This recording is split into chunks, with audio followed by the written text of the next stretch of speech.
Olá, boa noite. Seja muito bem-vindo ao Cidade Alerta Minas. A partir de agora, tudo o que acontece no Triângulo Mineiro e Alto Paranaíba você vê aqui, porque depois do expediente, a fiscalização continua.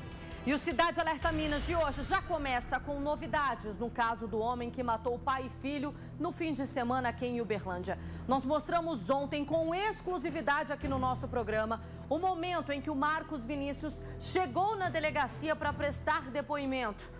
Hoje o Marcos Vinícius voltou lá na delegacia, mas dessa vez para entregar a arma que foi utilizada no crime.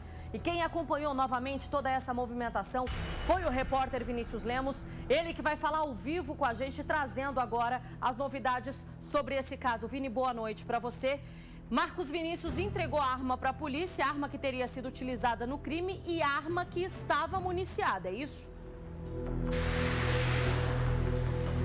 Exatamente, a arma estava municiada, entregou inclusive a maior parte da munição dessa arma, a arma que estava com ele no final de semana, na madrugada de domingo. Boa noite para você, boa noite a todos. Hoje o delegado de homicídios, Fábio Russo, da Delegacia de Homicídios da Polícia Civil aqui em Uberlândia, deu uma entrevista coletiva e que essa entrevista teve basicamente dois objetivos, obviamente que com mais detalhes, mas dois objetivos. Primeiro é para falar a respeito do depoimento que o Marcos Vinícius Cotrim prestou ontem por volta das 4h30 da tarde, um pouco antes. Ele que prestou depoimento por um pouco mais de 1 hora e foi até às 5h30 da tarde. O outro objetivo da entrevista coletiva dada por Fábio Russo é apresentar, obviamente, essa arma, uma das novidades desse caso. Uma arma que é uma pistola calibre 380. Com essa arma que ela foi entregue para a Delegacia de Homicídios pelo Marcos Vinícius Cotrim. Junto a essa arma, a gente também tinha 13 munições que estavam no pente dessa pistola. Ontem a gente falava a respeito da questão de por que o Marcos Vinícius chegou até a delegacia, prestou depoimento e foi embora. Bom, a gente já tinha adiantado que não havia mandado de prisão contra ele e ele também já tinha saído do estado de flagrância. Mas o delegado Fábio Russo deu mais detalhes a respeito do motivo de ele ter sido solto. Na verdade, não é o termo correto ser solto, até porque ele não seria preso. Fábio Russo falou conosco e vai dar detalhes. Vamos ouvir a entrevista. Hoje no Brasil nós só temos duas possibilidades de prisão, seja ela em flagrante delito ou por ordem judicial. E na situação que ele veio, ele não estava na situação do flagrante delito e não tinha uma ordem judicial de prisão que pesava contra ele. Razão pela qual ele foi ouvido e logo ele já foi liberado. E a gente não pode nem usar esse termo liberado porque ele não veio em nenhum momento em termos de condução. Ele não veio de uma maneira coercitiva até aqui. Ele veio espontaneamente e se apresentou com o fim de apresentar a versão dele a respeito dos fatos.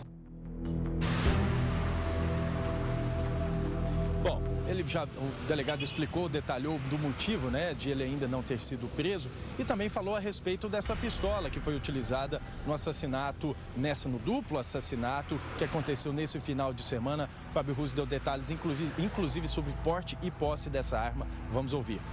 Não tem porte, não tem registro. É uma arma que não está raspada e que ele apresentou. Ele alega que ele pagou o valor de R$6 mil há aproximadamente 6, 8 meses para fins de defesa dele e do seu próprio estabelecimento. Ele disse que o local é um local complicado e tal, e ele comprou para defender o estabelecimento dele. Qual arma é essa? É uma CZ calibre 380, com capacidade para 15 disparos, e aí obviamente nós temos 13 munições. As duas foram deflagradas aí contra as vítimas.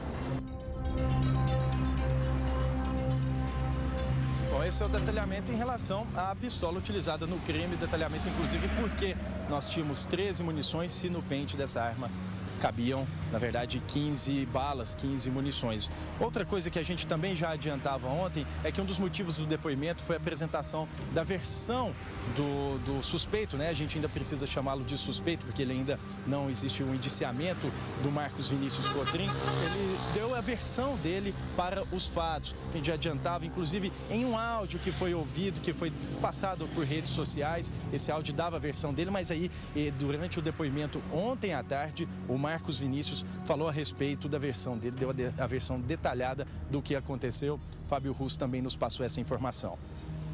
Os fatos se iniciaram através de uma briga, de uma discussão que teve dentro do estabelecimento, do encosta, um empurra, e aí no momento da discussão, a discussão voltou, ele acabou saindo, essa é a versão dele, Ele saiu, foi até o carro, pegou a arma de fogo que ele comprou para se defender.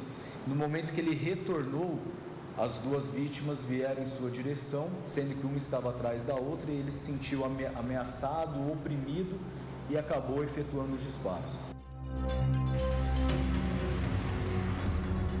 Bom, muito bem. O Fábio Russo, o delegado, falou a respeito dessa versão dada e a polícia ainda investiga algumas coisas. Existe uma outra informação em relação a essa pistola, na verdade, uma outra linha investigativa, porque há a informação de que essa pistola seria do Marcos Vinícius Cotrim, mas também há a informação de que essa pistola seria de uma pessoa próxima a ele, porque ele até sai, como ele disse na versão, como o delegado disse na versão passada pelo suspeito, ele sai, pega a arma no carro e volta, e obviamente a discussão dentro do bar continua, esse entreveiro entre vítima e o suspeito, vamos repetir, suspeito nesse momento porque ele ainda não é indiciado, apesar das imagens e de ele ter confessado, existe essas duas versões, de que a arma seria dele ou de um amigo. O delegado disse que vai investigar de quem é essa arma realmente. Agora, um detalhe, Lu, para você aí de casa.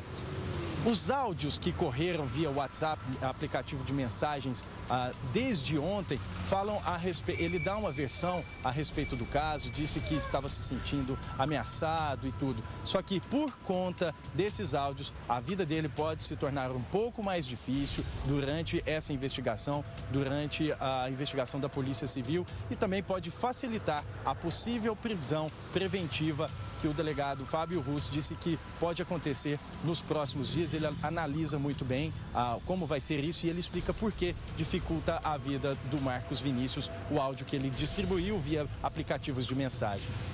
Nós já temos dos fatos, até a presente data eu consigo fazer uma conexão, até em virtude dos áudios que todo mundo já tomou conhecimento, né? Esses áudios aí, posteriormente que eles foram deflagrados, nós tivemos uma alteração fática da situação jurídica dele, então nós já tivemos uma alteração e tudo isso pode dar ensejo, em tese, a uma prisão temporária para ele. Não uma prisão temporária, uma prisão preventiva. Pois é, e essa prisão preventiva, a gente fica na expectativa de que aconteça nos próximos dias. O Fábio agora o delegado Fábio Russo analisa o caso para fazer ou não esse pedido junto à Justiça. Durante a coletiva, Lu, e também você aí de casa, a família, tanto do Flávio quanto do Valdomiro Pacheco, estava na delegacia regional aqui de Uberlândia, da Polícia Civil. Eles acompanhavam todos os detalhes e a família tem estado muito presente no acompanhamento aos detalhes em relação a esse caso. Pede justiça e, mais uma vez, nós conversamos com familiares das vítimas, são irmãs do Flávio, tias do Valdomiro. Elas conversaram conosco pedindo justiça e tentando entender o motivo de a legislação permitir que Marcos Vinícius esteja solto nesse momento. Elas conversaram e fizeram um desabafo conosco. Para nós isso é um ato bárbaro, cruel e que ele tem que pagar pelo que ele fez. Ele não pode sair impune ao ponto dele ir prestar depoimento e sair andando, caminhando. Que justiça é essa que nós temos no Brasil? E cadê essa arma? De quem é essa arma? O que não dá para a gente entender, a justiça brasileira é frouxa e beneficia marginal. Um duplo assassinato, o cara entra andando e sai andando livre. Quer dar um prazo para ele fugir, pessoal? Isso não existe. Justiça brasileira, vamos fazer valer. Foi 2 vidas ceifadas, 2 famílias destruídas e o cara tá solto, um assassino. Foi no carro, pegou a arma, voltou, foi tudo planejado, estava em sã consciência, tirou a vida do meu irmão e do meu sobrinho. São 2 famílias dilaceradas. Nada vai trazê-los de volta, mas nós queremos justiça. Nós queremos a justiça brasileira funcionando a favor do pessoal do bem. Obrigada, Vini, pelas informações. E eu estou acompanhando o depoimento dessas familiares aí das vítimas. E essa segunda entrevista é muito forte, porque ela colocou ali para fora, ela fez um desabafo como familiar, mas também como cidadã brasileira. Os questionamentos que a gente tem levantado desde o início dessa ocorrência. Desde quando mostramos ontem ele saindo pela mesma porta que entrou. Na verdade, ele só não saiu pela mesma porta que entrou porque ele deu um jeito de desviar aí da nossa equipe para evitar ser filmado novamente. Mas nós temos a imagem dele saindo da delegacia no carro particular. Ele foi para casa, para um hotel, não sei para onde ele foi. Essa imagem é revoltante. Ele sair sem algemas, ele sair livre, porque isso prevê uma lei. Está previsto, ele tem esse direito, ele tem direito à ampla defesa, ele tem direito a responder esse processo em liberdade, ele tem tantos direitos, o bandido tem tanto direito nesse país e as únicas pessoas que não têm direito são as vítimas, são as pessoas que perderam seus entes queridos, são as pessoas que tiveram suas vidas destruídas. E nesse caso, são duas famílias destruídas. Uma criança que vai nascer sem conhecer o pai. Uma família revoltada, mas uma família que está acompanhando todo esse processo, esse inquérito aí de perto. Vamos ouvir de novo, por favor, a entrevista aí da familiar das vítimas. Essa segunda moça que falou, tá no ponto? A gente pode escutar novamente? Vamos ouvir então. Dá pra gente entender, a justiça brasileira é frouxa e beneficia marginal. Um duplo assassinato, o cara entra andando e sai andando livre. Quer dar um prazo para ele fugir, pessoal? Isso não existe. Justiça brasileira, vamos fazer valer. Foi 2 vidas ceifadas, 2 famílias destruídas e o cara tá solto, um assassino.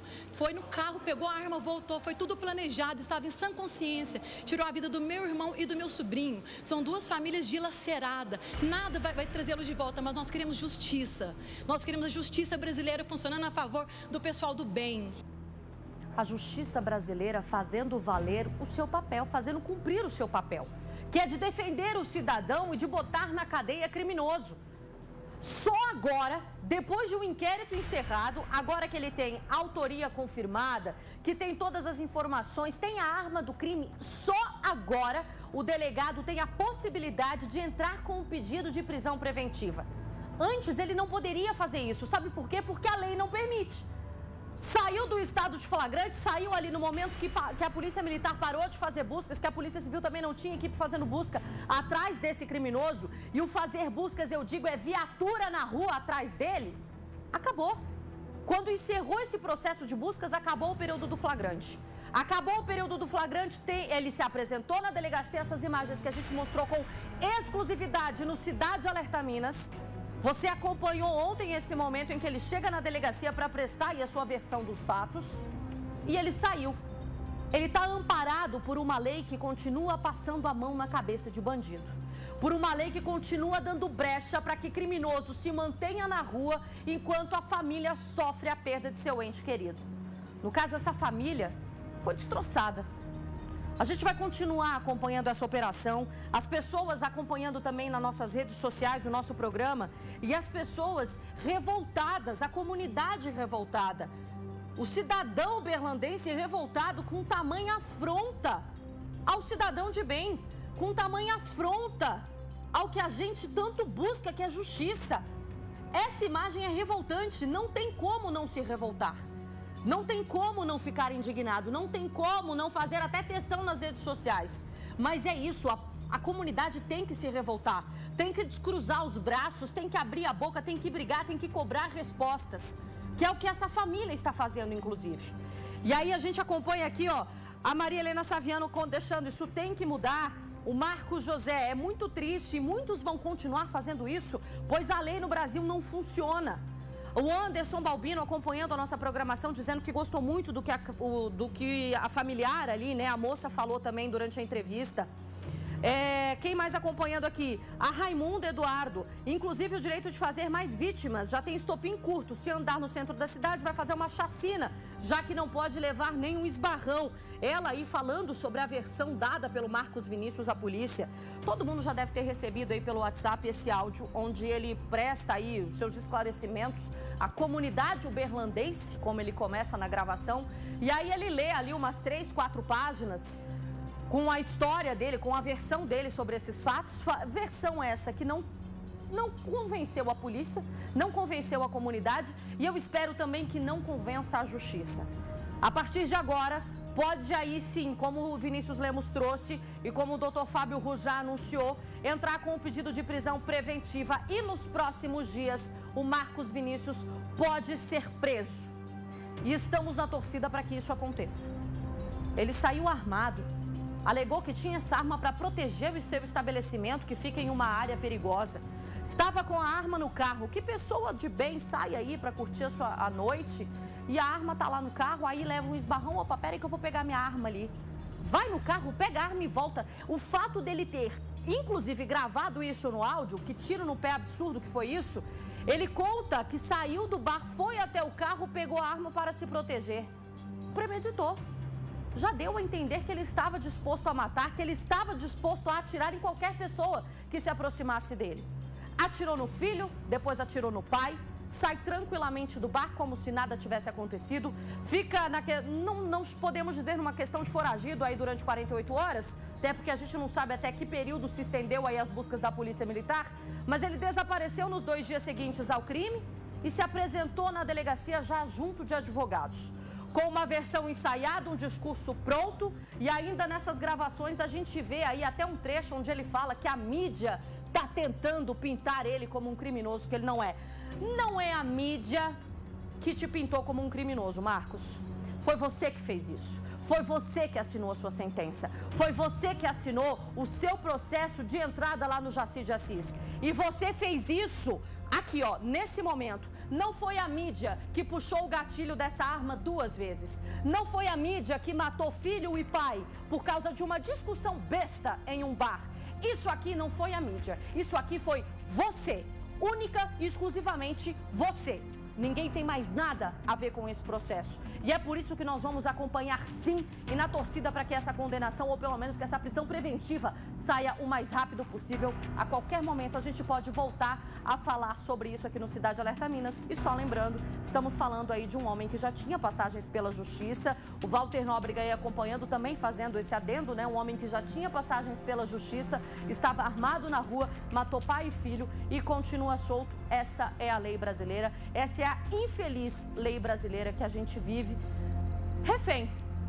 Comunidade de bem vive refém, enquanto o bandido tá aí, ó. Cenas lamentáveis registradas no último fim de semana aqui em Uberlândia.